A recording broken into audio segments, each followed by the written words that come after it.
to legislators in the Department of Natural Resources dog room on opinions of citizens on oil and gas waste and how it's handled.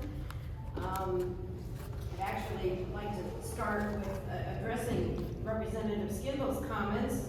He wanted to know how these rules could be improved. Well, there is an opportunity for the agency to actually appoint a Citizens Advisory Committee under Ohio Revised Code 119.035. And the division did not do that. Instead, they held meetings of the so-called impacted parties, which are really the citizens, not so much the business communities. And this is what ODNR said in the development of their regulations.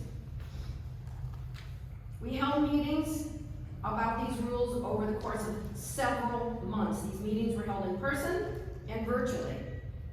But the direct impact of these rules will be on the communities in which these injection wells and toxic radioactive oil and gas waste facilities exist now and will be permitted in the future. There were no political subdivisions included. There were no environmental groups consulted. And in the same manner, no meetings. In that same manner, there were no meetings and no consults. The proposed rules fail to protect the health and safety in the environment and fail to fulfill the statutory intent of Ohio Revised Code 1509-22 and 1509-03, and therefore conflict with the legislative intent. And I'm not following my testimony that's written, but I do invite you to look at the photographs that are actually from the Department of Natural Resources on the existing Austin Masters waste facility in Belmont County, and what happens when injection wells go bad and interfere with abandoned oil and gas wells. And those are in my testimony somewhere around page 4, I think.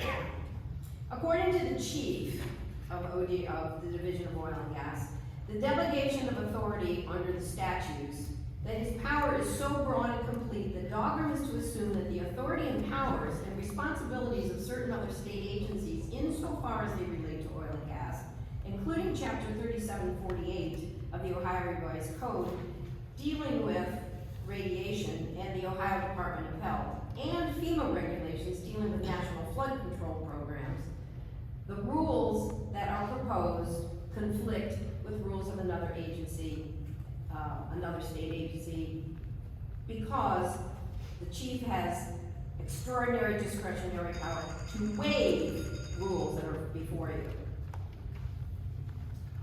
The chief has the power to waive floodplain regulations, facilities plans, modifications of the facility, verification of integrity of the waste facilities. He has exceeded the agency's authority in the writing of pages and pages and pages of these proposed rules. Thank you. Do you maybe a sentence to wrap it up? The sentence to wrap it up is the public participation part of this. This is the response from ODNR on the public comments of interested parties submitted, and this is the summary from the hearing that happened last Monday to ODNR. That's it. That is what we were allowed to submit to you, except we didn't just do that. We submitted hundreds and hundreds of pages that were written by our attorneys. We don't get to see what your attorneys have submitted to you. We don't get to review that.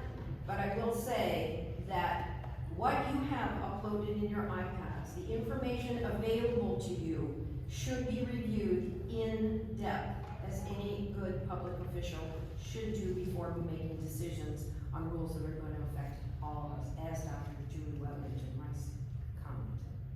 Thank you very much. The next witness